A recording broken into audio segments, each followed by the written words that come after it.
serpientes y venenos. No es una clase de biología, pero bueno, vamos a ver un poquito, analizar esta analogía entre serpientes y venenos con todo ese tema de perdonar. Nosotros conocemos varios tipos de serpientes, ¿verdad? Hay serpientes que son venenosas, hay otras que no tiene veneno, son sin veneno, o distintos tipos de veneno y su actuación sobre el sistema inmunológico del ser humano. Diferentes venenos afectan de manera diferente. Sus afectaciones pueden ser hematológicas, neurotóxicas o en tema, en necrosis, o varias cosas que puede suceder al ser mordido por una serpiente. Dependiendo del tipo de veneno que tiene la serpiente, nos afecta este veneno. De esa clase de serpiente, hay una clase de serpiente que se llama crótalos, o lo llaman víbora de fosa nasal, de la familia de la víbora de fosa nasal. Lo de cascabel o barba amarilla en Centroamérica. Barba amarilla es una de estas serpientes muy conocidas de crótalos. ¿Y qué es lo que el veneno de esta serpiente causa edema y necrosis? Quiere decir que al ser mordido por esta serpiente, el veneno actúa sobre el tejido del ser humano y va comiendo el tejido. Y el peligro de perder el miembro afectado. Si uno no recibe tratamiento a tiempo, se puede llegar a perder el miembro, donde pues mordió la serpiente, esa serpiente, y se puede perder el miembro. Y otra característica interesante de la serpiente es que aunque la serpiente se haya ido o está muerto, el veneno que te ha dejado te va haciendo un gran daño. Aunque la serpiente se haya marchado, o pues se ha matado a la serpiente, podemos decir, o pues ya no existe la serpiente que nos mordió, pero el veneno sigue actuando sobre la persona y puede, como este veneno que ha dejado la serpiente en tu cuerpo, dependiendo del daño que ha causado. ¿Y de qué depende ese daño? La mordedura, el tipo de mordedura. Otro elemento que puede influir en la atención médica que la persona recibe, ¿no es cierto? Si recibe más rápido, mejor. Si se demora para recibir la atención médica, la actuación del veneno es mayor. Y también el tiempo transcurrido para recibir la asistencia. Eso también afecta pues la actuación del veneno sobre la persona. O la fortaleza del sistema inmunológico del paciente, dependiendo de la defensa corporal de la persona. El veneno puede tardar más tiempo para actuar o cuando la persona es miedosa y su respiración se altera, entonces el veneno actúa de manera mucho más rápida porque llega más rápido al sistema sanguinario y todo eso, entonces actúa de manera más rápida.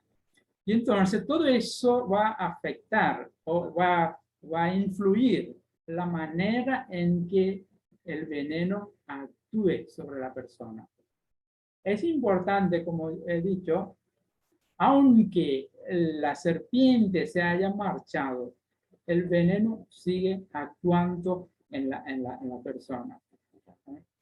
Y otra cosa importante, aunque la herida haya sido cicatrizado, el efecto del veneno sigue actuando. Deja marcas y Y en ese sentido, aunque pues, la persona ha logrado aparentemente sanarse de una mordedura de la serpiente, la secuela sigue como afectando a la persona. Ahora, es la metáfora de la serpiente con la falta de perdón. La persona que nos ha hecho el daño. Cuando alguien te ha hecho un daño, es como que te hubiera mordido una serpiente. Es la metáfora allí. Esa persona que te ha causado un daño, es como esa serpiente que te ha mordido. Aquí vale la pena preguntarse, ¿soy la serpiente o la víctima? Yo actúo como la serpiente, mordiendo a las personas, inyectando el veneno en la vida de las personas, o yo soy la víctima. Y eso es también válido entre la relación de pareja. ¿Cómo es su relación? ¿Eres serpiente o eres la víctima? Es importante preguntarse esa pregunta. Es un poco penosa. Puedes decir que uno es serpiente o pues... Pero a veces de distintos grados nosotros actuamos de esta forma de serpiente. Las serpientes las hay que tienen la boca grande y hacen heridas inmensas. Serpiente con boca pequeña, pues muerde, pero es una herida pequeña. Cuando la serpiente tiene una boca grande, muerde más, la mordedura es más intensa, inyectan más veneno y la afectación es mucho mayor.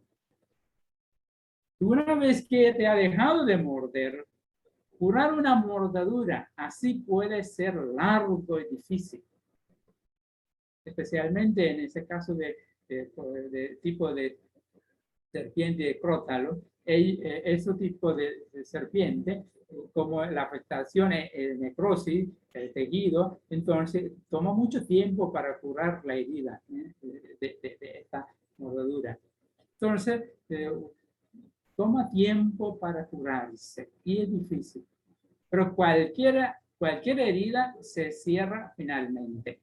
Entonces, en ese sentido, esta herida que ha dejado una persona cercana a ti o tu propia pareja, en cuanto en esta relación de parejas, pues es como la mordedura te ha dejado una herida, te cuesta sanarse de esta herida, pero cualquier herida tiene que sanarse finalmente. Se cierra la herida finalmente. Pero el problema es mucho peor. Si la serpiente es venenosa, si es una serpiente sin veneno, te muerde, te deja herida, pero esa herida no te afecta de la misma forma que pues, si una serpiente venenosa. Y aunque se ha ido, te deja un veneno dentro que impide que la herida se cierre.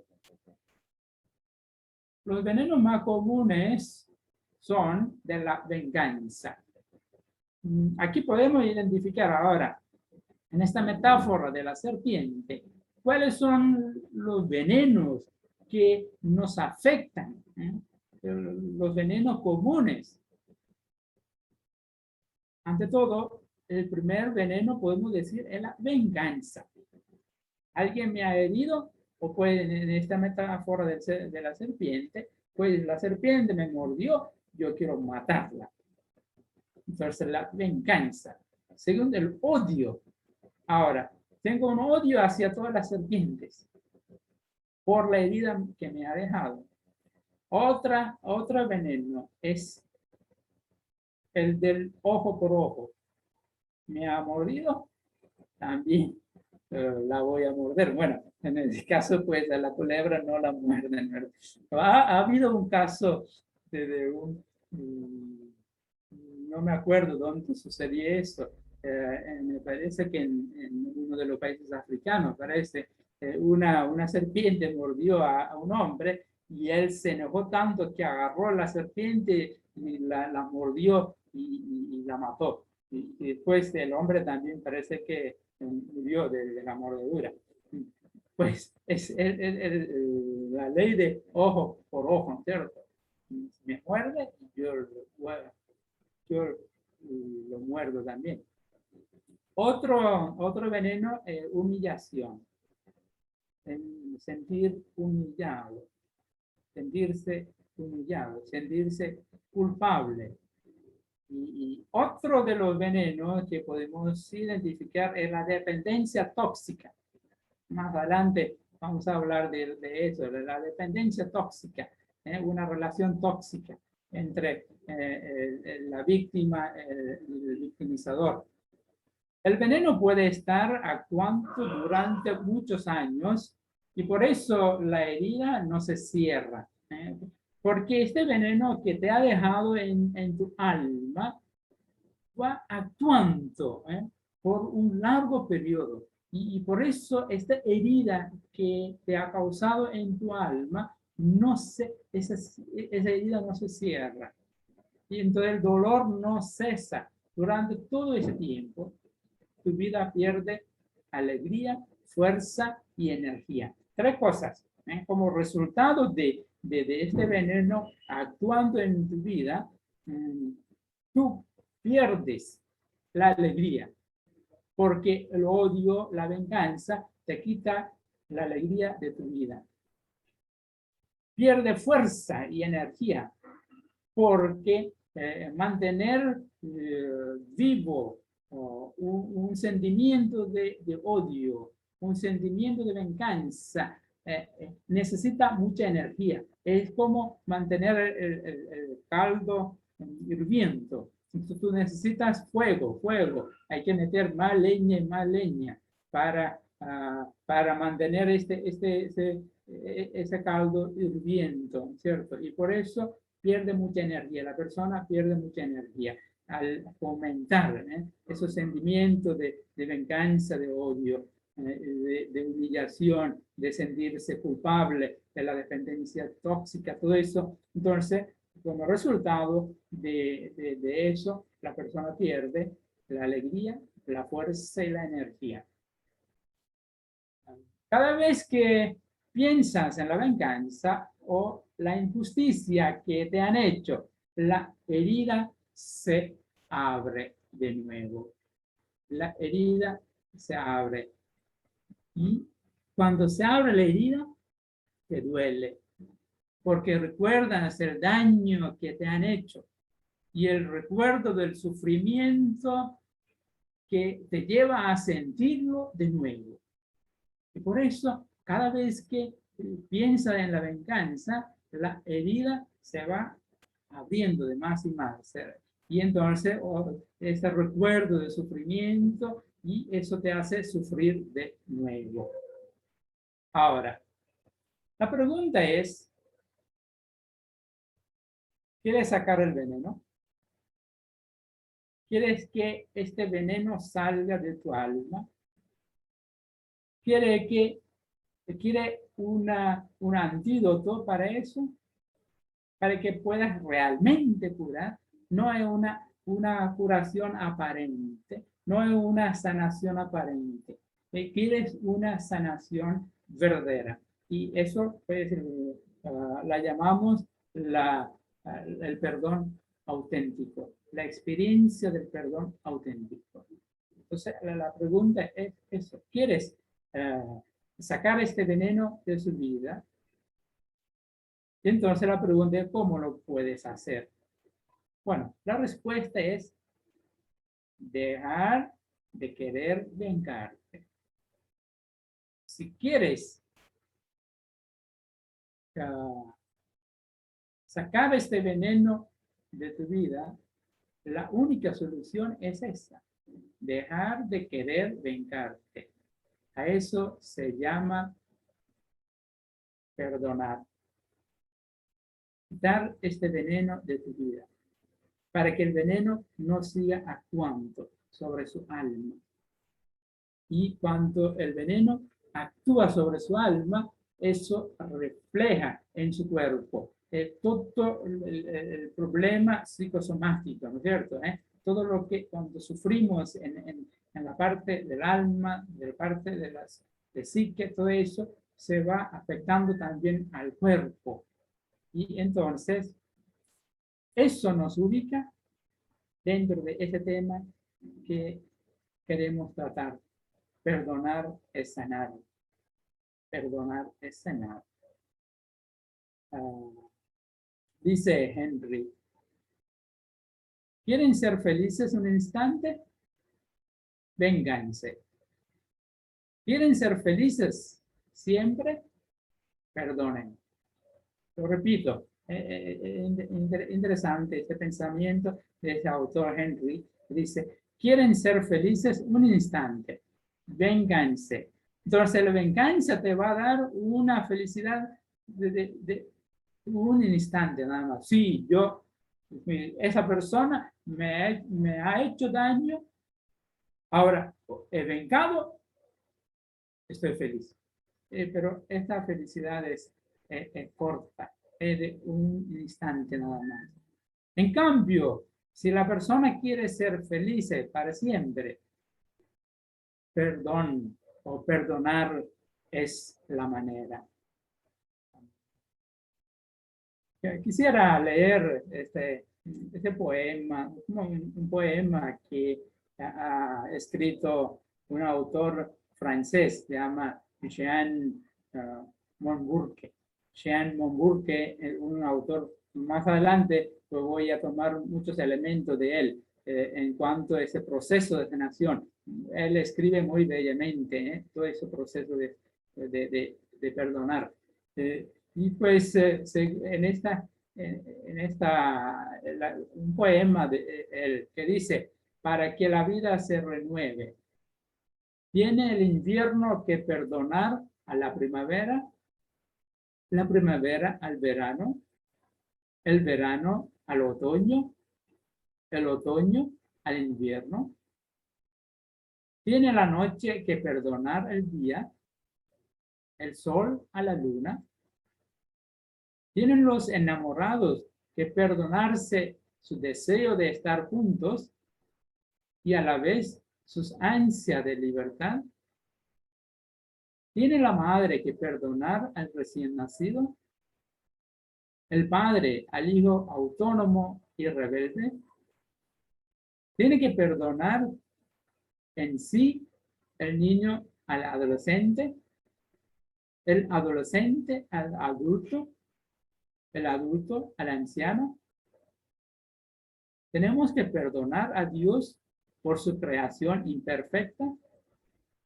¿Tiene Dios que perdonarnos por querer parecernos a Él? Pues es un poema un poco, recoge esa parte de todo el proceso de perdón, porque nosotros como seres humanos, el ser ofendido es parte de nuestra vida y nosotros a la vez también ofendemos a otras personas. Los grados son diferentes, es cierto, no es la misma manera. Ustedes como parejas saben de eso, han vivido, yo creo, muchas veces experiencias de conflicto, de peleas, todo eso. Entonces, el perdón es un ingrediente, es fundamental, en ese sentido, para fomentar la relación entre parejas. Y sin eso, pues, como hemos visto, nos quedaremos con este veneno en el alma. Y este veneno va actuando toda nuestra vida y no nos deja vivir en tranquilidad, en paz y alegría. Y nos hace gastar y desgastar mucha energía. Y me parece muy oportuno e importante hablar de un tema relacionado con el perdón. Ese tema que quisiera abordar ahora enseguida es un tema que está relacionado con el tema de perdonar. La pregunta de ¿qué es lo que provoca ¿Qué es lo que nos hace llegar a la necesidad de perdón? En otras palabras, ¿cuál es la situación que provoca la necesidad de perdón? Pues la respuesta se llama conflictos.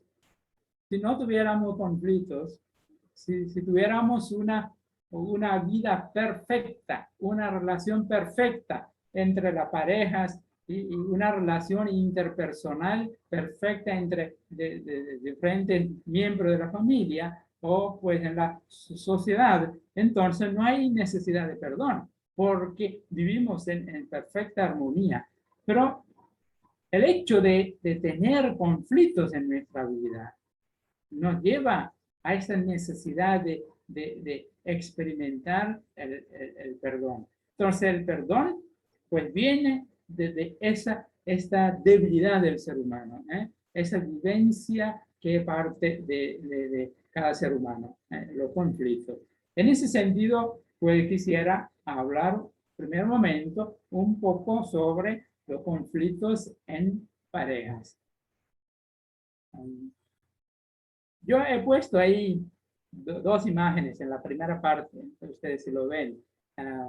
Uno es la imagen de un soldador y la otra imagen es de una pareja, un matrimonio.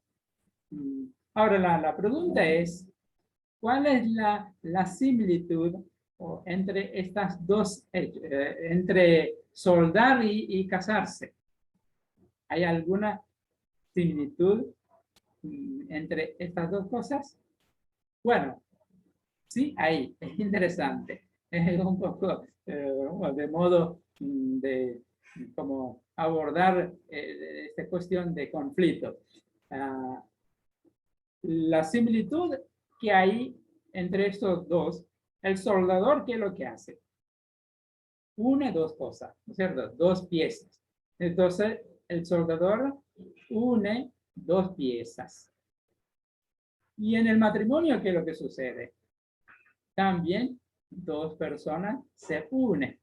Así que hay una similitud entre estas dos cosas, soldar y casarse. Uno, pues, dos piezas de metal se unen, y el otro, dos seres humanos, pues deciden unirse en el lazo matrimonial. Pero hay una diferencia entre estos dos actos. La diferencia es, en la soldadura, antes de unido, echa muchas chispas, ¿verdad? Cuando el soldador pues va uniendo estas dos cosas, ahí salen muchas chispas. Una vez que ya están unidos estos dos metales o dos partes, ya no hay más chispas. En cambio, en el matrimonio, después de haber unido, se comienzan a echar chispas. El otro, pues antes de ser unidos, ¿cierto? En el proceso de unirse, pues echan chispas y después ya no hay más chispas. En cambio, en el matrimonio, pues después de haberse unido, ya comienzan a echar chispas. A veces chispas grandes, a veces chispas pequeñas, pero toda la vida pues se van echando chispas. ¿Es cierto o no es cierto? Las parejas, pues, ya saben, de cómo es eso. Bueno, ahora hay chispa y es indicativo de relaciones y como dije, no es no tener chispa, sino la idea es no provocar incendio, ¿ok? Ahora, aquí tengo otra imagen. Cada persona tiene una perspectiva diferente. Ahí, en esta imagen que yo he puesto allí, es muy claro. La persona a la derecha, según su percepción, solo hay 3 vigas. En cambio, la persona que está a la izquierda, pues siempre va a sostener que son 4 vigas. Ahora, la pregunta es, ¿quién tiene la razón?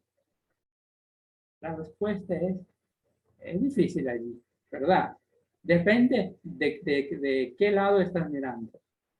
Si estás mirando del lado derecho o estás mirando del lado izquierdo.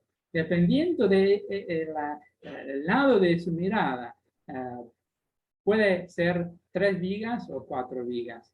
Y eso mismo sucede con nosotros en nuestra vida.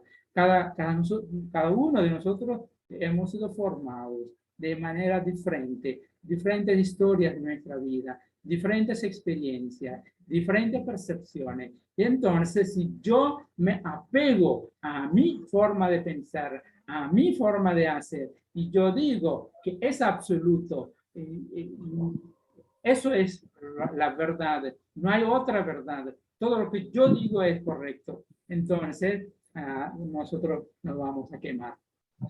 No solo vamos a echar chispa, sino vamos a quemar.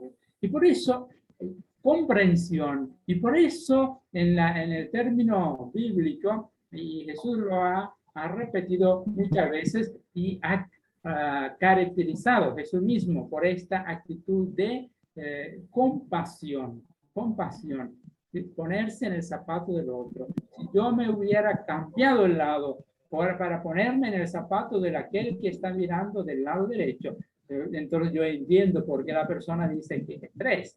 Y la otra persona que está al lado derecho, si hubiera cambiado su lado para mirar la realidad, hubiera dicho, sí, tiene razón.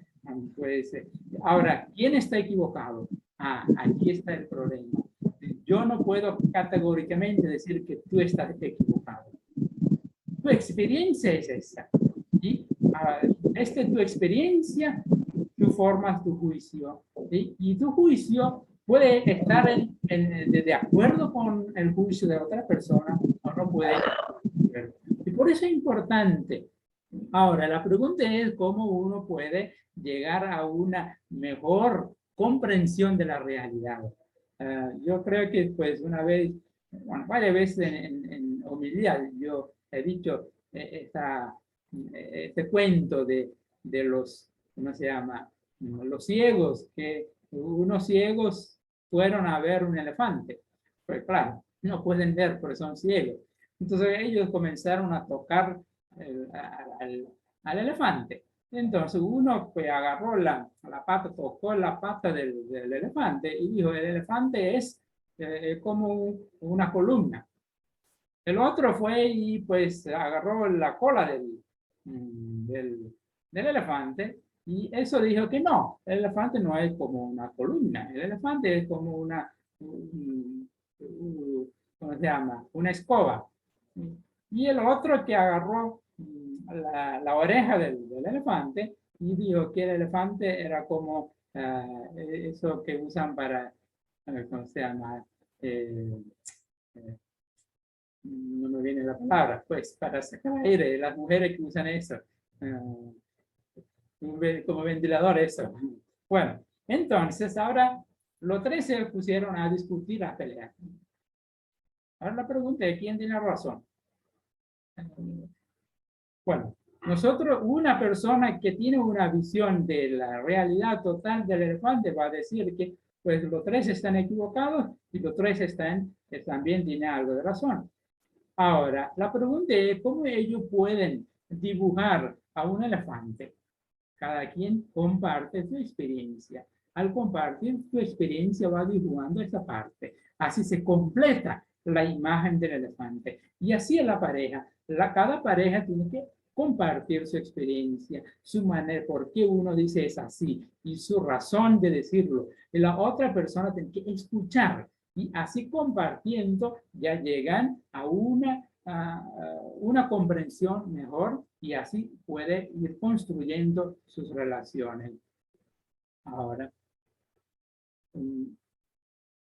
los conflictos en las parejas llevan a un deterioro paulatino y progresivo de las relaciones y puede poner un fin a sus relaciones. Cuando los conflictos no son trabajados, no son controlados, eso lo lleva a un deterioro paulatino de su relación y paulatino y progresivo y hasta terminar con sus relaciones. El resentimiento generado por un comportamiento hiriente de la pareja, junto con una tendencia hacia la inclemencia y la inflexibilidad, incrementan las posibilidades de fomentar el conflicto entre las parejas. cuando hay un resentimiento de parte de uno o ambas parejas, y junto con una actitud inflexible, inclemente, y eso puede fomentar el conflicto, incrementar la posibilidad de quemar la relación entre parejas. Ahora, ¿cuáles son los motivos de conflictos? ¿Por qué? ¿Cuáles son los motivos de los conflictos? ¿Por qué suceden? Y las áreas. Aquí podemos hablar de las áreas de conflicto. En primer lugar, podemos decir relacionado con el factor sexual.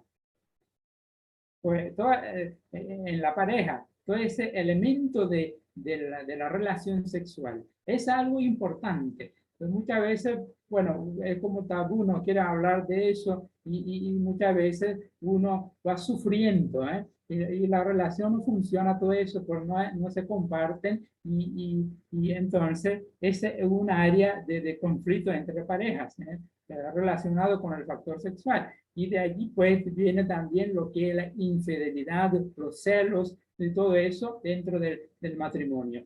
Entonces es una área de conflicto. Otra área podemos identificar es problemas relacionados a la violencia. Violencia en la pareja, o sea, violencia física o psicológica. Entonces, la formación de relaciones tóxicas suceden allí en ese contexto. La víctima desarrolla una relación de dependencia emocional o de otro tipo. Y entonces no puede romper con ese ciclo. Y ahí se va formando una relación tóxica entre la pareja y una relación dañina. Entonces, relacionado con la cuestión de violencia doméstica, la violencia física, violencia psicológica, violencia sexual dentro del matrimonio. Otro elemento que causa conflicto entre parejas es la rutina. La rutina lleva a una pérdida de interés y eso lleva a un desamor. Entonces, problemas relacionados con esa rutina, pérdida de interés, pues a veces uno se acostumbra a la otra persona y ya no ve la novedad en la persona, ¿eh? Es importante, esa parte, porque muchas veces cuando ya comienzan una relación de pareja, matrimonio, novio, ya es muy atentos, son muy atentos a las necesidades del uno, del otro, y son más amables y tienen más tiempo para escuchar todo eso, y después uno se va acostumbrando a la relación y después ya pierde interés, entonces ya no tiene tiempo para escuchar y ya se pierde, como que ya va entrando en la relación ese desamor, ¿sí?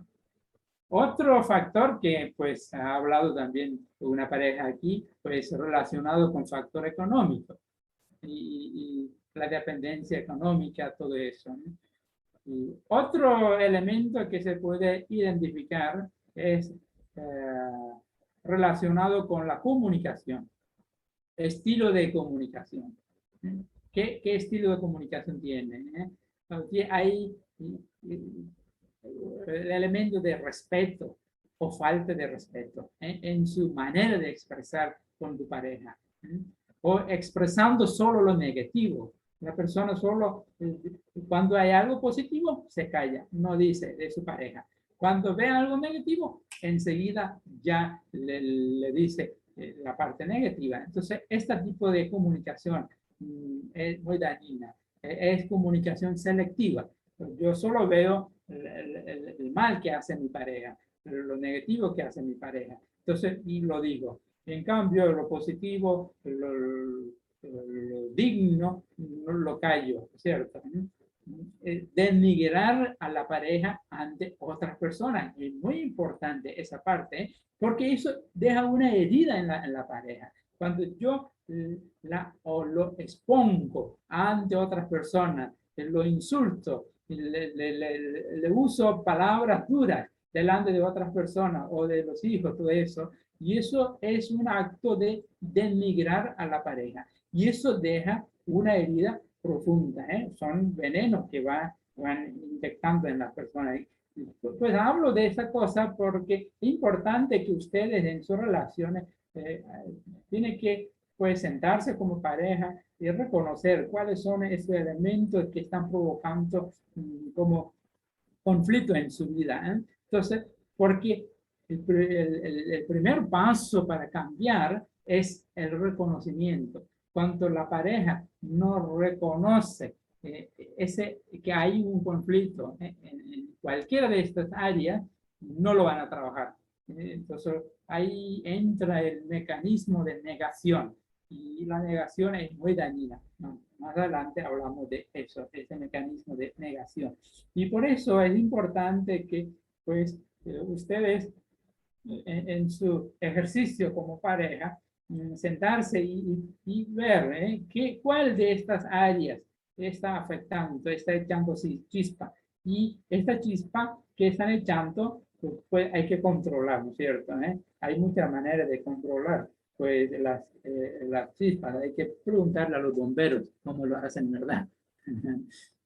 Bueno, es otro tema, cómo manejar todo eso, pero pues solo para pensar en eso. Ahora, ¿cómo resolver esos conflictos? ¿Cómo resolver eso? Antes de entrar ahí, hay otra cosa más que puede ser útil para reconocer esas áreas de conflicto. Hay que mirar en los temperamentos, las personalidades. Eso también trae en conflicto, el temperamento, personalidades, valores de la pareja, de cada persona puede tener su propio valor, sus intereses, sus opiniones, su estado emocional, otro elemento importante para tomar en consideración, cuando van a dialogar, van a hablar, hay que mirar el estado emocional de su pareja. Y cuando uno no está dispuesto, si hay, pues no es buen momento para dialogar. Los acontecimientos en la vida pueden afectar a la persona, los diferentes acontecimientos. Hay que estar abierto a todo eso. Las circunstancias en que sucede todo eso. Las historias personales de cada quien. Entonces, todo eso influye en la cuestión de conflictos. Entonces, hay que estar abierto a todo eso. Bueno, ahora la pregunta es cómo resolver los conflictos. Cómo ser bomberos ahora. No en el sentido, pues, de bomberos solo vienen para apagar el fuego y se van. No, pues ustedes son bomberos permanentes en sus relaciones. Bueno, primer momento, podemos hablar en el proceso de resolver los conflictos, madurez emocional. Hablamos de la parte psicológica, la madurez emocional. Una persona inmadura maneja sus conflictos de una manera inmadura y eso lleva a muchos problemas. Entonces, las personas deben buscar la manera de crecer en esta madurez emocional. Y eso es la parte de la psicológica de la persona, cómo uno puede crecer y ser un adulto, no un niño, un adulto. Y una sólida espiritualidad, la parte divina. Más adelante, cuando hablamos del proceso de perdón, estas dos cosas son fundamentales para alcanzar un perdón auténtico. La madurez de la persona y la ayuda de lo alto. Entonces, lo denominamos la madurez emocional, la parte humana, y la espiritualidad sólida, la parte divina. Sí, hay que tener, o que hay que interactuar entre esos dos elementos en la vida, ¿cierto? Ahora no podemos decir que Dios venga a resolver mi problema. Dios no va a resolver tu problema. Ahora, yo solo con mi mi voluntad y voy a resolver todos mis problemas. Tampoco. Y por eso es importante. Yo tengo que poner mi parte y el resto viene de Dios. Estar abierto a la gracia de Dios. Entonces hay que combinar estas dos cosas. Bueno, ahora, actitudes que deben tener para resolver los conflictos. Una actitud de ganar y ganar. Una persona madura, una persona que es segura de sí misma, toma esa actitud de ganar y ganar. Quiere decir, querer ganar la persona que el argumento. Cuando dos personas están discutiendo, están como dialogando, entonces, si yo tomo una actitud madura, como una persona adulta, entonces mi motivo, mi intención es ganar a la persona, no el argumento. Cuando yo quiero ganar el argumento, uso cualquier cosa, cualquier excusa para menospreciar a la otra persona, para decir que yo tengo la razón, yo tengo la verdad. Entonces, la verdadera actitud, la actitud correcta tiene que ser ganar y ganar. Eso implica responsabilidad. Debe tener interés para solucionar el problema y buscar juntos la solución. No es que yo quiero hacer perder a la otra persona, a mi pareja. No es el motivo. Si mi motivo es hacer perder a mi pareja, entonces uso cualquier cosa para hacerla perder o menospreciarla, denigrarla. Entonces, eso no es correcto. Ahí está la actitud inmadura de una persona insegura. Entonces, su actitud sería ganar y perder. Yo quiero ganar el argumento. A mí no me importa la persona, pero yo quiero ganar mi argumento. Entonces, la actitud de una persona inmadura es ganar y perder. Otro es tener una actitud correcta. ¿Cuál es la actitud correcta? La capacidad para escuchar. La capacidad para escuchar.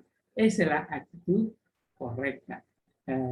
La persona que no quiere escuchar a la otra, la pareja que no quiere escuchar a su pareja, nunca va a llegar a un acuerdo, nunca va a solucionar sus problemas, nunca va a controlar las chispas. Y por eso es importante la actitud de escuchar lo que tu pareja quiere decirte. Otro elemento importante para resolver el conflicto es ser amable, paciente, misericordioso, más que ser perfecto y tener la razón. Ser amable, paciente, misericordioso, más que ser perfecto y tener la razón. Y en tantas ocasiones Jesús nos hablaba de eso, de esa actitud de ser misericordioso, de ser amable, de ser paciente. Pues más adelante hablamos de esa cita también bíblica para comprender un poco en el contexto del perdón. Ahora, otro elemento es buscar áreas de común interés. Eso puede afianzar el lazo entre parejas. Buscar el interés común. Dejar a un lado la diferencia y buscar los intereses comunes y enfatizar más, enfocar más en los intereses comunes. Y así pueden como afianzar este lazo entre parejas. Y otro elemento, pues, es lo que lo denomino como conejo versus tortuga. Conejo versus tortuga. Nuestra actitud muchas veces es así. Para ver la cosa negativa, somos conejos.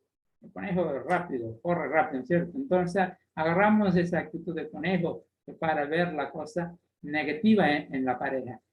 En cambio, para ver la cosa positiva en la pareja, tomamos la actitud de tortuga. Así, pues, uno no quiere ver la parte positiva en su pareja.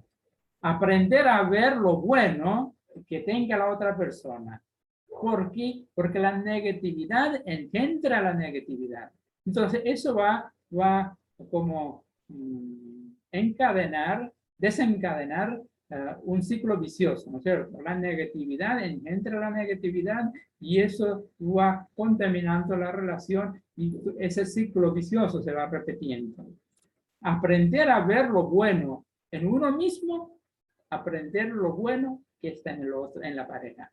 Entonces, es importante esta parte. Lo otro es el arte de comunicación. Como hemos dicho, tiene que ser amable, tiene que ser paciente, misericordioso y el arte de comunicación. Y la parte fundamental en la comunicación es la capacidad para escuchar. Si no escucho a la pareja, entonces nunca van a haber una comunicación entre la pareja. Dice popularmente que cuando se casan, un matrimonio, el primer año el esposo habla y la esposa escucha. El segundo año, la esposa habla y el esposo escucha. Y después de un tiempo, los dos hablan y los vecinos escuchan. Muchas veces así es nuestra comunicación. ¿Es cierto o no es cierto? Pues es un chiste, pero pues tiene algo de sentido también, ¿verdad? La manera de comunicarse. Muchas veces los dos hablan y los vecinos que escuchan. Así no van a poder solucionar sus problemas. Y también muchas veces la manera de responder, al preguntar algo, las respuestas, a veces es un sí, un no, no más. Si le pregunta al esposo, sí, o no, ya no hay más. O dice, ok, no sé. Y así pues son respuestas y como cuando se hace el examen, hay, ¿cómo se llama? Selección múltiple. Tú haces un tic en lo que tú piensas que es correcto. Así vuelve nuestra comunicación muchas veces. No se comunica nada. Si pregunta algo, sí, no, ok, A, I, U. Entonces, la comunicación se reduce a un o U o A o U, así, nada más. Y una relación no va a funcionar así, una comunicación no va a funcionar así. No se puede basarse en unos simples A o U. El conflicto comienza con algo pequeño y termina con algo serio. Entonces, es importante el arte de comunicación entre parejas. Otro elemento fundamental para poder resolver los conflictos, el humor en la vida. El Papa Francisco ha hablado mucho sobre eso, el humor en la vida. Una persona con cara amargada, pues, bueno, no suscita ese interés para hablar. Si cuando la pareja viene a hablar con su pareja, si le pone una cara larga, bueno, le quita la gana de hablar. Sucede eso. Entonces, es importante fomentar esta amistad entre parejas, poder como bromearse entre ustedes y hacer chistes. Y eso, humor, pues, es un sazón que puede como fomentar la relación entre parejas. Es importante el humor en la vida. El Papa Francisco ha insistido mucho en eso, en el humor en la vida. Y otro elemento fundamental para poder resolver sus problemas, la capacidad del perdón, ya sea por una o por ambas partes. Convierte en un medio positivo para resolver el conflicto. Bueno, el hecho de perdonar no necesariamente llegue a reconciliarse. Más adelante vamos a ver un poco, a veces algunos se quedan un poco así como pensativo, ¿verdad? Como perdonar como no va a llevar a la reconciliación. Bueno, tiene mucha implicación. Más adelante abordamos el tema. Perdonar no significa necesariamente llegar a la reconciliación. Pero perdonar, pues, puede resolver muchos conflictos y sanar a la persona y puede también suscitar en el ofensor, en esa persona que ha ofendido, también una conversión en su vida.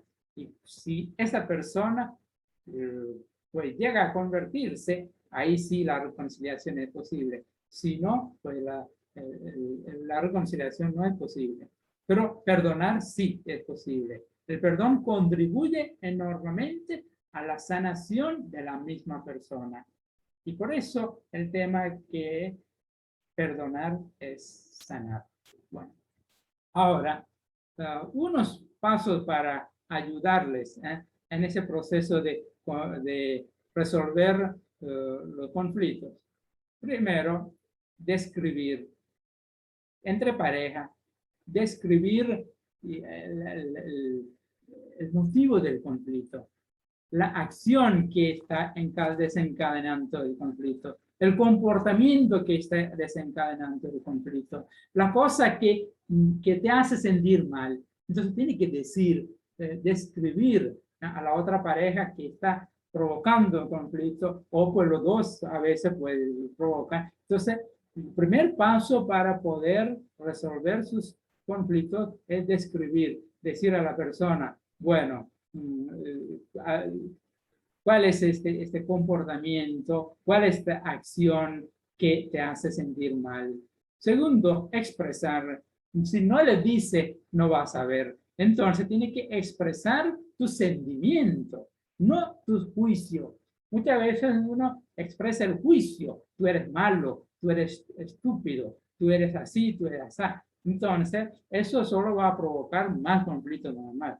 En vez de uno tiene que expresar el sentimiento. Me siento herido, me siento menospreciado, me siento pisoteado, me siento mal, me siento. Entonces tiene que, cuando expresas esa parte con tu pareja, no es hacer juicio sobre tu pareja, decir que tú eres malo, tú haces eso, haces aquello. No, no es la manera, sino decir cuál es la acción y esta acción a mí me hace mal, me siento mal, me haces sentir menospreciado. Entonces ahí la persona, el ofensor, va a conectar más con tu sentimiento. En cambio, la persona pone más rebelde, más resistente a eso, ¿verdad? Y por eso es importante la manera de expresar, y expresar tu sentimiento. Y el siguiente paso es pedir un cambio de comportamiento. Decir que, bueno, ese comportamiento, esta acción me ha herido. Entonces le pide que cambie esta manera, cambie su acción, cambie su comportamiento, que cambie sus palabras. Y a veces usan palabras hirientes para todo eso. Entonces hay un reclamo, pero un reclamo justo, de una manera justa. Porque es relacionado con el sentimiento de la persona. Me siento mal por tu palabra, me siento mal por tu acción, me siento mal por tu indiferencia. Entonces hay que pedir un cambio de comportamiento. Y por último, el resultado del cambio en el comportamiento. Entonces, dice, ahora, si la pareja, si te escucha y hace el cambio, entonces hay que expresar eso. Me siento bien por este cambio que tú has hecho. Y me hace sentir feliz, me hace sentir bien. Entonces hay que expresar esa parte también. Cuando la pareja hace el esfuerzo para cambiarse, ¿cierto? Su acción, su comportamiento, sus palabras. Cuando se cambia, entonces hay que expresar, me siento bien y cuál es ese cambio que ha suscitado en mí a raíz del cambio de comportamiento de tu pareja. Entonces, allí se evita las discusiones y eso, de allí pues, se puede llegar a la experiencia del perdón y resolver sus conflictos. Muy bien. Ahora, Un problema entre la pareja en cuanto a la cuestión de conflicto y relacionado con el perdón es el manejo del enojo. El enojo. ¿Qué es el enojo? El enojo es un sentimiento natural y normal y se convierte en un problema cuando no lo expresamos de manera adecuada. Cuando me hace algo indebido, es natural que me siento enojado. Entonces es algo normal y natural en la vida de los seres humanos. Pero el problema cuando yo no sé cómo expresar mi enojo, y entonces eso ya se convierte en un problema. Entonces comienzo a herir a mí mismo y herir a los demás. Entonces el enojo mal manejado comienza a herirme a mí mismo y comienza a herir a los demás. Más adelante vamos a abordar un poquito más de este tema de ese mecanismo, ¿cierto? Cómo manejar adecuadamente su enojo, si no, eso causa un enorme problema para ti mismo y para la otra persona. Entonces, un manejo correcto del enojo nos ayuda a resolver nuestros problemas y eso nos hace vivir más en armonía y con la pareja y con más alegría en la vida, cuando podemos controlar nuestros enojos y expresarlo de manera adecuada. De manera inmadura, pues lo llamamos la manera infantil de manejar nuestro enojo. Es reactivo. Entonces, ojo por ojo. Me dijiste una palabra hiriente, yo te digo dos palabras hirientes. Entonces, reactivo, mi manejo, yo no sé cómo manejar mi enojo, entonces comienza es reactivo. O puede ser otra manera, son mecanismos que utilizan las personas para manejar el enojo de una manera inmadura. Uno es reactivo, otro puede ser sumisiva. Tengo esta rabia, este enojo dentro de mí ahora, pero no sé cómo manejarlo, así que pues me pongo sumisiva, que diga lo que diga, aguanto. Entonces eso es manera inmadura. O puede ser agresivo pasivo, otra manera de manejar el enojo. Agresivo pero pasivo. ¿Cómo? Ignorando a la pareja. O siendo sarcástico. Otra manera es aislarse. No le hablo por un mes, un año. Pues, o pues aprovecho todo momento para burlar de esa persona. O hacer comentarios sarcásticos. O pues lo ignoro totalmente. Entonces, agresivo pasivo. Otra manera es siendo agresivo. No tiene control. Entonces, la persona comienza a reaccionar de manera agresiva verbalmente y físicamente. Cuando uno ya ve que la agresión verbal no hace efecto, ya entra en la agresión física. Ya comienza a golpear a la otra persona. Entonces, esas son maneras inmaduras de manejar el enojo. Ahora, ¿cuál es la manera adecuada o adulta de manejar el enojo? Se llama proactivo. Y un manejo proactivo de tu enojo ayuda a mejorar las relaciones. Entrar en contacto con primer momento para poder controlar o manejar tu enojo, tienes que entrar en contacto con tu enojo. Es decir, reconocer, yo estoy enojado por lo que me ha hecho, por lo que me ha dicho. Cuando la pareja te hace algo hiriente o te dice algo hiriente, pues tienes que reconocer que ese acto, esa palabra te ha herido. Tú estás enojado, enojada. las expresiones reflejadas en mi cuerpo. Entonces, ahora, tiene que decir, bueno, estoy enojado. Ahora, ¿cuáles son las expresiones en mi cuerpo de ese enojo? Me pongo tenso, me pongo a temblar, o pues los dientes me hace, o la expresión facial, todo eso. Entonces, yo tengo que entrar en conciencia de eso, los cambios que me suceden a nivel corporal cuando yo esté enojado. Y otro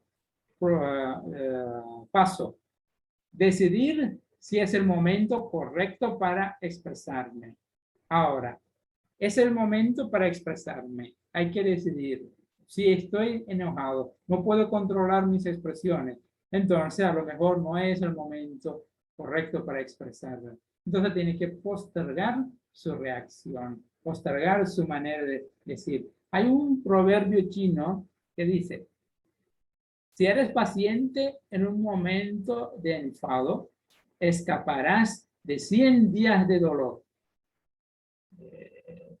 Tiene mucho que decir, ¿eh? Si eres paciente en un momento de enfado, escaparás de 100 días de dolor.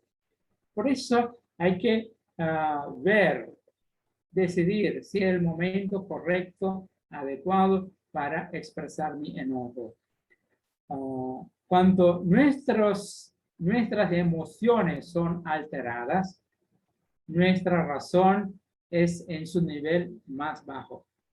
Entonces, yo estoy enojado, mis emociones están alteradas, entonces mi razón está en un nivel muy bajo. Entonces, ahí no es el momento correcto para expresar mi enojo. Entonces, y el otro paso es identificar la razón de tu enojo, porque puede ser un enojo justificado o puede ser un enojo injustificado. Entonces, tienes que identificar la razón de tu enojo. Si estás enojado, enojada justamente, o tu enojo pues, no es a la medida, porque hay muchos mecanismos que juegan en eso, ¿verdad? Cuando hay una carencia de necesidades, la persona trae esta carencia y eso refleja en su manera de expresar. Y por eso hay que ver cuál es la razón. Y puede ser un mecanismo de defensa. Mi manera de expresar el enojo, entonces no es correcto. Pero la misma persona tiene que identificar si es un mecanismo de defensa o no. Mi enojo es justificado, no es justificado. O puede ser el enojo viene a raíz de inseguridades. La persona ha dicho algo, pero yo me siento insegura de mí mismo y eso ha desencadenado un enojo en mí. Entonces, puede ser no por el acto de la otra persona, sino viene desde dentro de mí, por las inseguridades. O puede ser demasiadas exigencias. Una persona demasiado exigente, entonces la otra persona no cumple con esta exigencia, no cumple con esta expectativa que tengo, entonces me enojo. Bueno, entonces eso no es un enojo, ¿cómo se llama? Maduro. Y puede ser causado por conclusiones apresuradas acerca de otra persona. La persona me dijo algo, pero él lo dijo de una manera para ayudarte, pero yo salto a la conclusión apresurado y hago una mala conclusión de lo que me dijo. Entonces me enojo. Puede ser también estrés. Yo estoy pasando por un momento de estrés y por eso, bueno, la cosa que me han dicho no es realmente pues algo hiriente, pero por el estrés que estoy viviendo puede provocar un enojo. Entonces, todo eso son como el enojo y el manejo del enojo es importante. Y el enojo es como un mecanismo, es como una olla de presión. Si nosotros pues sabemos, si la olla no tuviera este escape, entonces se va a explotar.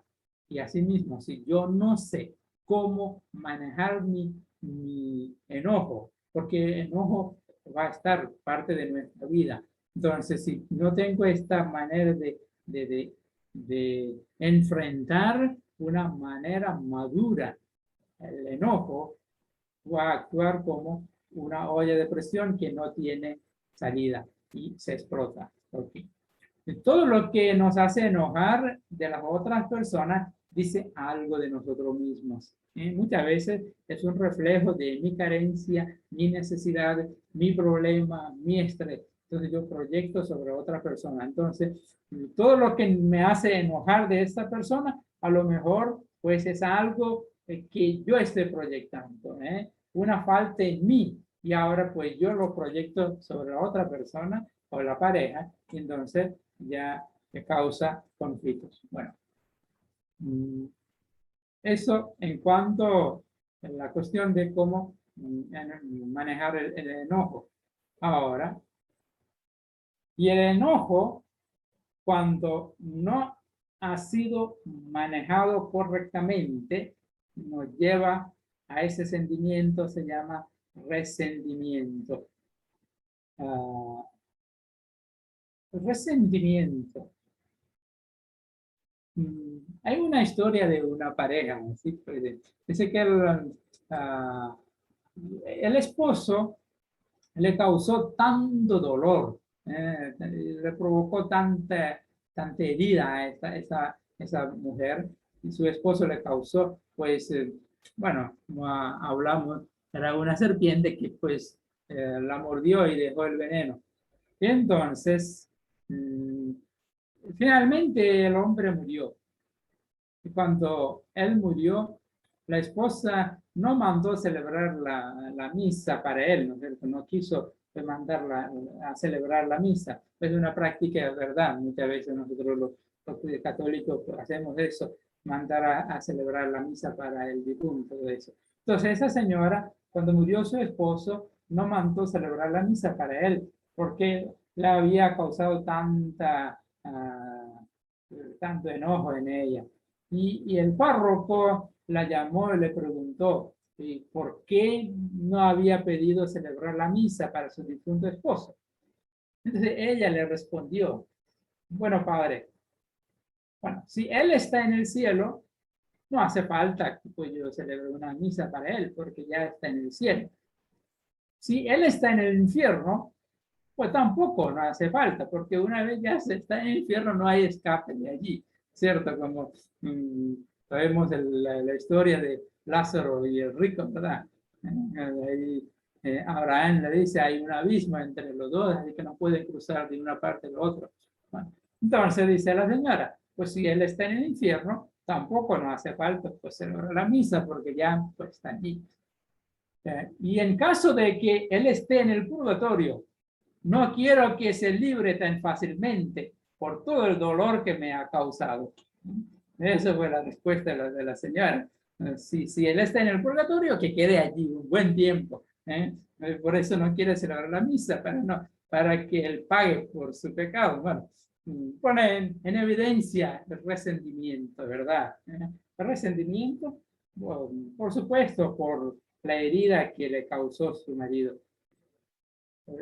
Entonces, ¿qué es este resentimiento? Resentimiento es un sentimiento de dolor o sufrimiento causado por la acción o no acción de una persona, especialmente las personas cercanas.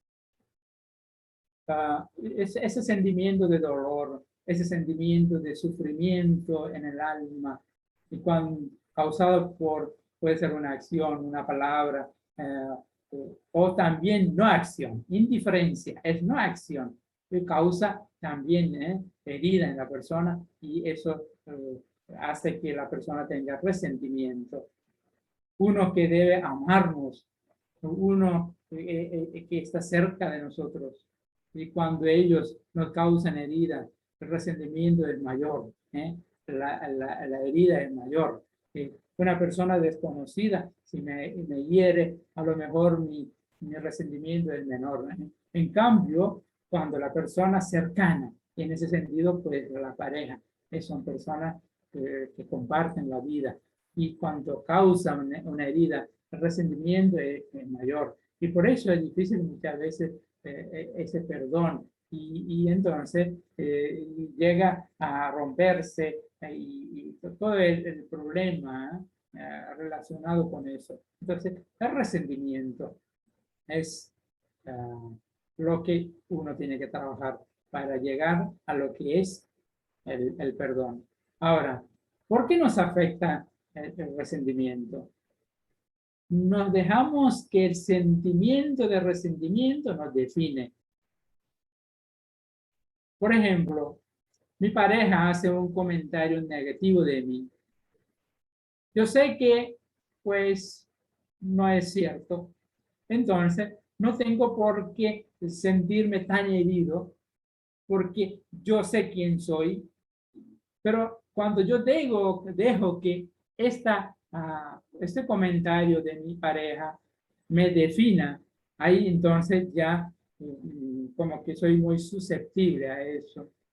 Entonces, si mi pareja me hace un comentario negativo, pues yo sé que pues no es cierto, o puede ser que parcialmente es cierto, o puede ser que es cierto. Si es cierto, entonces yo tengo que ver que sí es para mi beneficio. Entonces, no significa que yo soy así totalmente, tengo otras cualidades, otra cosa. A lo mejor esa parte yo tengo que mejorar, pero tengo otras tantas cualidades. Pero en cuanto la persona deje que ese sentimiento defina mi relación, ahí pues nos afecta el resentimiento. Otra manera por qué el resentimiento nos afecta, porque tenemos muchas expectativas sobre otras personas. Tiene que ser así, la persona tiene que actuar así, tiene que decir esta palabra, no debe. Entonces, mis expectativas son muy altas. Y cuando esta persona no cumple con estas expectativas, bueno, provoca resentimiento. No tener los pies sobre la tierra. No hay esposa perfecta, no hay esposo perfecto. Entonces hay que tener los pies bien pisados sobre la tierra. Entonces cada quien tiene su limitación, puede tener sus debilidades, puede tener, entonces esta comprensión de otra persona nos ayuda a no guardar resentimientos. Ahora, ¿cuáles son los efectos de este resentimiento? En la área emocional nos provoca enfado, nos hace personas agresivas, nos lleva a la depresión, nos hace reaccionar de una manera desproporcionada. Entonces, el resentimiento nos lleva a todo eso. Nos hace enfadar, nos hace agresivo, puede llevarnos a una depresión, a reacciones desproporcionadas. Físicamente, como habíamos hablado de esta metáfora de la serpiente y veneno, si cuando uno guarda el veneno en un contenedor, el contenedor absorbe el veneno.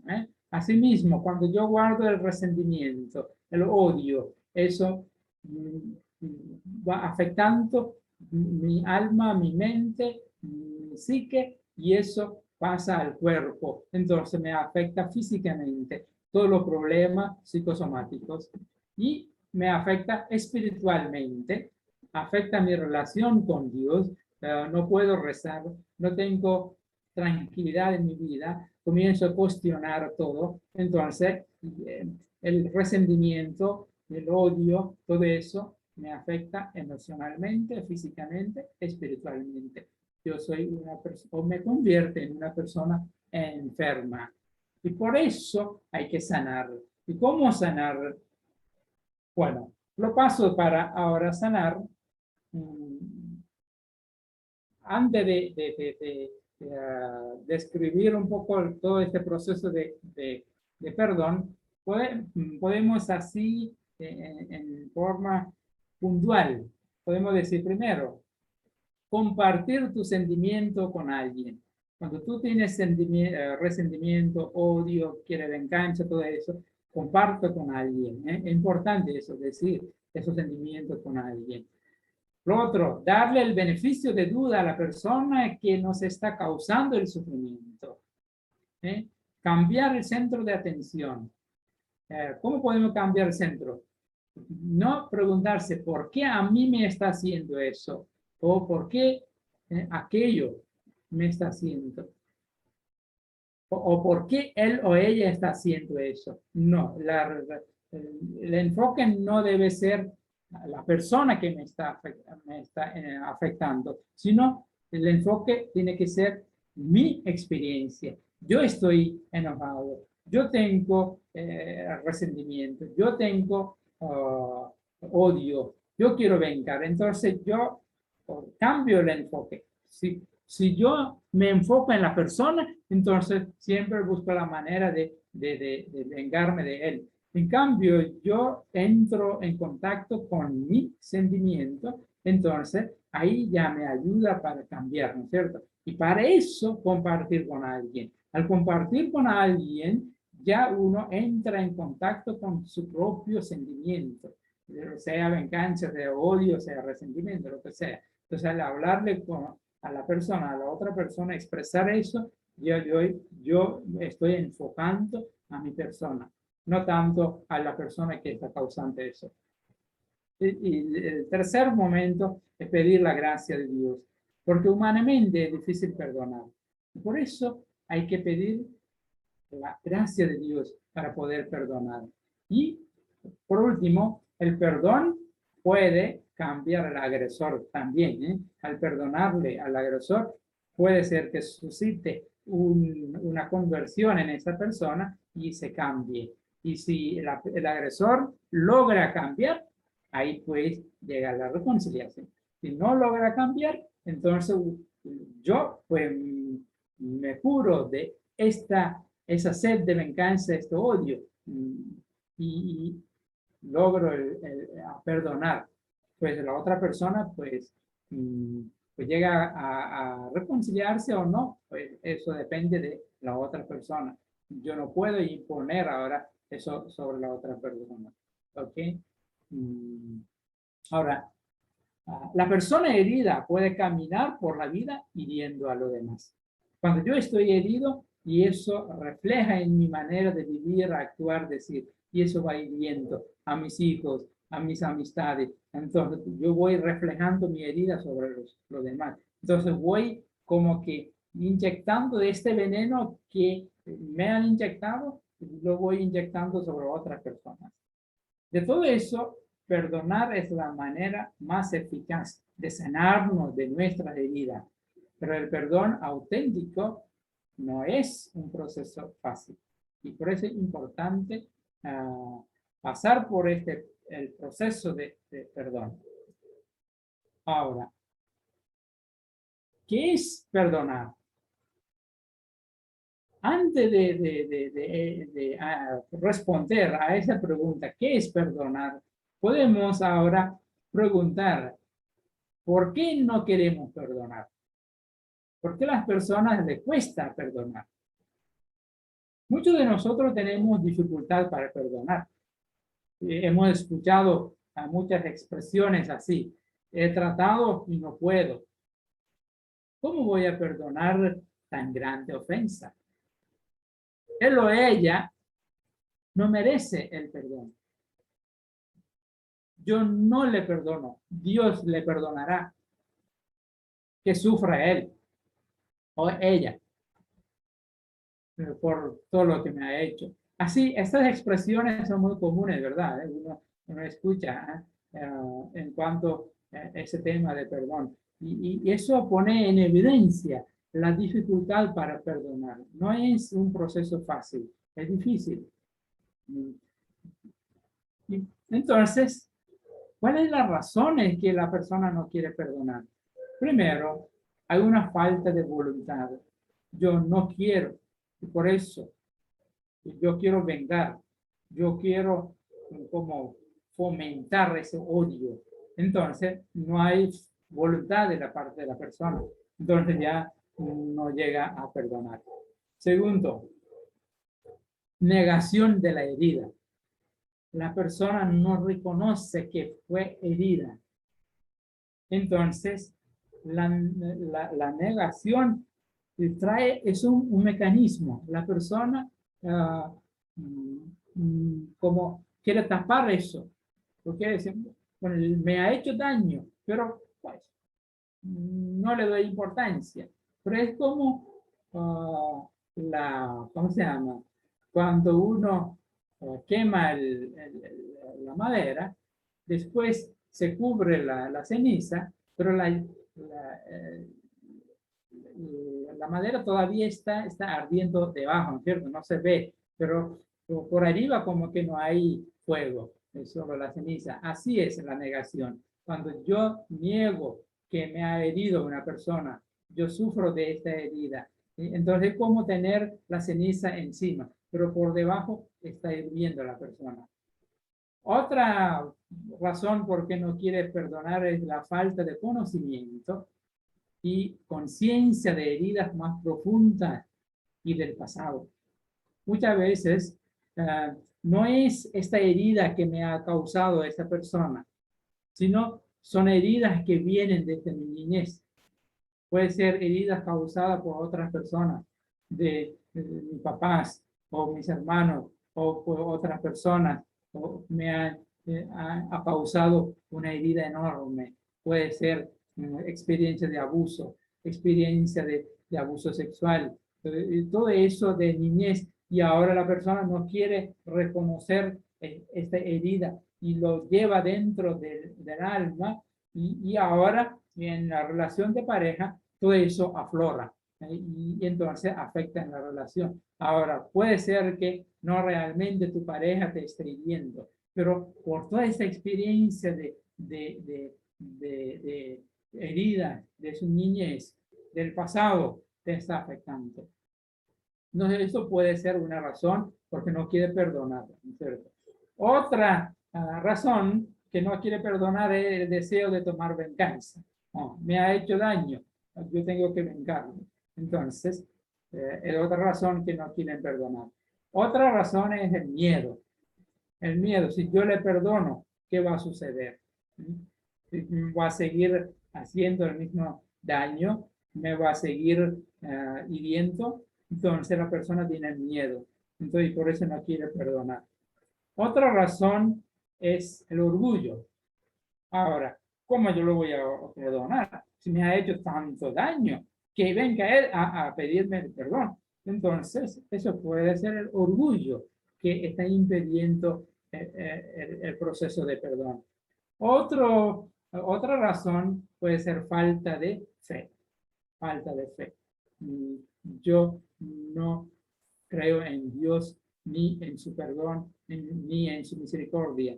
Si Dios dice, nosotros aún siendo pecadores, Dios nos ha perdonado. Entonces hemos recibido este perdón de Dios. Entonces yo me cierro hacia esta gracia de Dios. Entonces falta de fe puede ser una razón de no perdonar. Otra razón, falta de un conocimiento del perdón auténtico y falsas concepciones del perdón. Eso también puede ser otra razón de no perdonar. Un conocimiento insuficiente del perdón o falsas concepciones de perdón. Y eso puede ser una razón de no perdonar.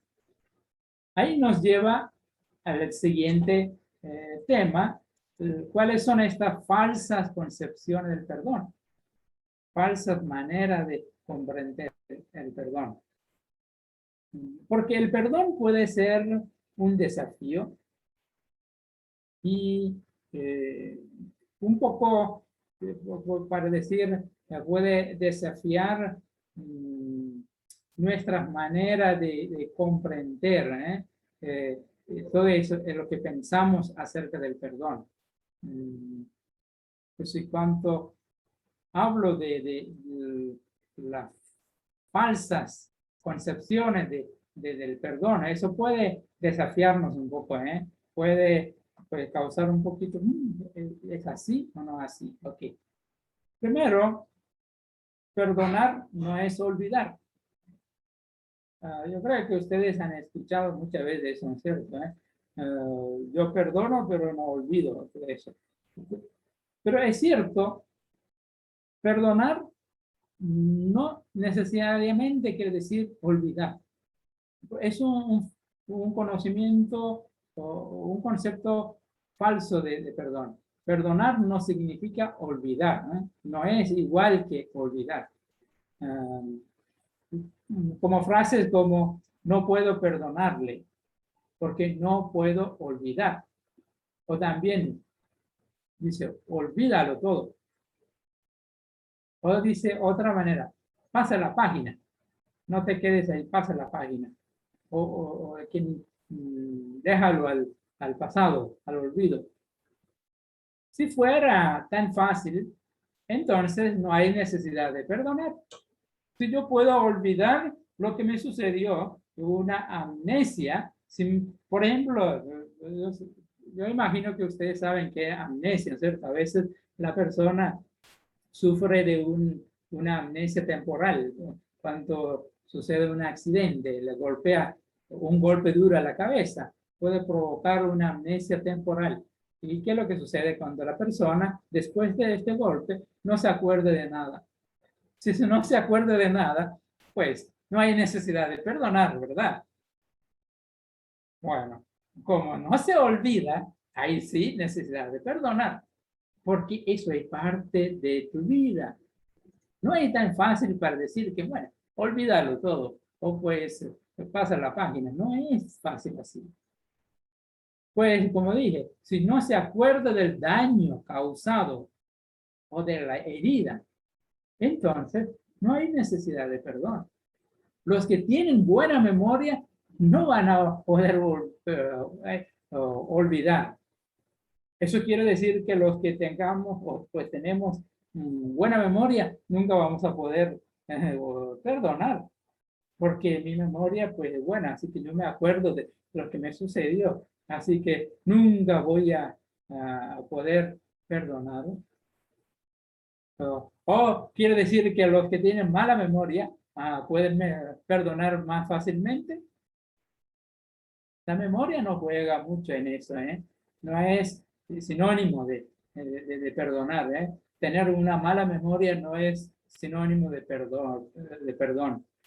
El perdón ayuda a la memoria a sanar. Esto es lo importante. No es que se va a olvidar. No es que de hecho, pues ahora, como en la filosofía se dice tabula rasa, ¿no es cierto? Quiere decir página blanca. No es página blanca. Tu memoria es parte de tu historia. Ahora no puedes olvidar tu historia. Es tu identidad. Ahora, entonces, perdonar te va a ayudar a sanar tu memoria, a curar tu memoria. El recuerdo de la herida pierde virulencia, ya no es tóxica, ya no es porque ahora hoy en día pues estamos con este problema de coronavirus, ¿verdad? La pandemia, coronavirus, todo eso. Ahora, al tomar el antivirus, no quiere decir que el virus sea desaparecido. El virus está allí, pero entonces el antivirus viene a resistir al virus. Uno desarrolla la defensa contra eso. Eso mismo, el perdón no viene ahora a quitar tu memoria, no, la memoria va a estar allí, pero ahora vas a tener una memoria sanada, un recuerdo que ya no tiene esa toxicidad, pierde la virulencia en la memoria. Bueno, entonces hay que tener esto claro. Perdonar no significa olvidar. Segundo, Perdonar no significa negar. A veces, bueno, uno piensa que perdonar quiere decir que no ha sucedido nada, nadie me ha herido. No es eso. Perdonar no significa negar. Perdón no podrá producir efecto mientras esa persona se niegue a reconocer la ofensa con su secuela de sufrimiento. Si el mecanismo de negar nos hace más daño que bien. Y por eso no deben ahora negar tu sufrimiento. Si tu pareja o alguien cercano a ti te ha herido, y eso quiere decir que te ha hecho sufrir, entonces tú tienes este resentimiento. Hay que reconocer esta ofensa y el resultado de esta ofensa, el sufrimiento para mi alma, para mi cuerpo, porque eso afecta a la persona entera, no solamente ahora me afecta a mi alma nada más, no, mi alma, mi cuerpo, mi espíritu, todo. Otro concepto equivocado. Perdonar es más que un simple acto de voluntad. El acto, digo, el concepto equivocado es decir que bueno, perdonar es un acto de mi voluntad nada más. No, no es cierto. No es suficiente tu voluntad. Sí, es importante. En ese sentido, perdonar es más que un simple acto de voluntad. Voluntad es importante, pero no es suficiente. ¿Por qué? Mi acto de perdonar puede ser artificial. Por ejemplo, cuando dos niños se pelean, el maestro los hace disculparse, perdonarse. No sé, llaman a los dos, vengan, discúlpense, los dos se disculpan.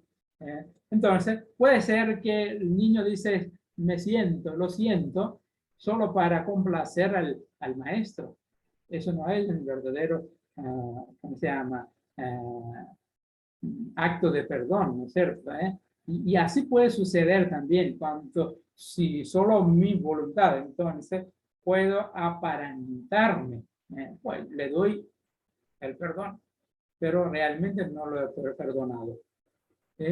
Entonces puede ser para complacer. Ahora, complacer a alguien puede ser que un mecanismo de complacer a Dios. Dios me va a castigar. Y así que, bueno, estoy obligado a perdonar. Si no, Dios me va a castigar. Entonces tu intención no está correcta. No, no porque Dios te va a castigar, porque tú quieres sanarte y por eso quieres perdonar.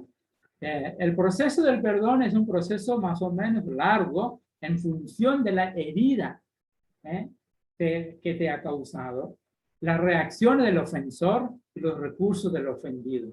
Por supuesto, la voluntad ha de representar un papel importante, pero no realiza el trabajo del perdón por sí sola. Para el perdón se movilizan dos cosas. La facultades, la sensibilidad y sensibilidad del corazón, la inteligencia o el juicio. Entonces tú necesitas todo eso, tu corazón, tu razón. Hay que combinar esas dos cosas. No solo mi razón, bueno, usted busca una razón para perdonar, pero mi sentimiento, mi corazón, pues no quiere perdonar. Entonces no hay un verdadero perdón. ¿Ok? La fe, otro elemento importante allí, si quiere llegar a un verdadero perdón. La parte espiritual, estar abierto a la gracia de Dios. Y por eso decimos hay dos elementos en todo proceso de perdonar. La parte humana, la llamamos la parte psicológica, la parte espiritual, la ayuda de Dios, abierto a la gracia de Dios. Otro concepto, perdonar no puede ser una obligación. El perdonar, nadie puede ser obligado a perdonar. Entonces, si está obligado a perdonar, entonces no es verdadero perdón. El perdón es libre o no existe. Si existe perdón, es libre. Si no, no existe. Pero hay algunos podemos decir, predicadores que sienten la gran tentación de obligar a la gente a perdonar libremente. Es una paradoja cuando dice, pues tú estás obligado a perdonar libremente. Bueno, pues está obligado, pues no puede ser libre. Y como el Señor nos ha perdonado, así también haced vosotros. Allí está la cosa. No es que estoy obligado a perdonar, pero como dice San Pablo en su carta a los Colosenses, capítulo 13, dice, como el Señor nos ha perdonado, así también tenemos que perdonar. Quiere decir que yo quiero seguir el ejemplo de nuestro Señor Jesús, que nos ha perdonado a nosotros. Entonces, no es que porque yo estoy obligado a hacerlo, sino yo quiero. Entonces, eso viene de mi corazón. Y cuando viene de mi corazón y está mi voluntad para hacerlo, ya se juntan las dos cosas. Otro elemento equivocado de perdón. Perdonar no significa sentirse como antes de la ofensa. Es otra cosa que ahora, bueno, a veces uno tiene miedo a perdonar. ¿Por qué? Pues después de perdonar, pues yo tengo que sentirme como antes. No. Puede ser que se reconcilie o no. Es ahí donde, pues, el perdón no necesariamente nos lleva a la reconciliación, porque va a depender de la otra persona, ¿no es cierto? El ofensor. Si él no quiere reconciliarse, yo no puedo ahora llegar a este paso. Pero sí, yo puedo perdonar, porque no depende del ofensor, depende de mí. ¿Sí? Es como un florero roto. Se puede remendar o tirar a la basura. Si se remenda, no va a ser igual que antes.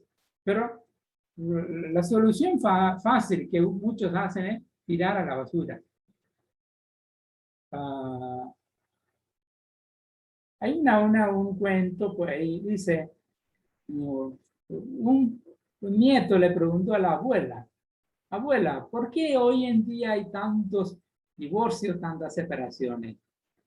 Y la abuela le contestó, es que porque antes nosotros no tirábamos las cosas a la basura, tratábamos de repararlas. Y pues, y ahora la cultura es eso. Si algo se rompe, tirar a la basura, ¿cierto? Las relaciones también muchas veces sucede eso. Bueno, en vez de recuperar la relación, sanarse, pues la manera fácil es tirar a la basura, ¿cierto? Ya no hay como que solución. No es la manera adecuada.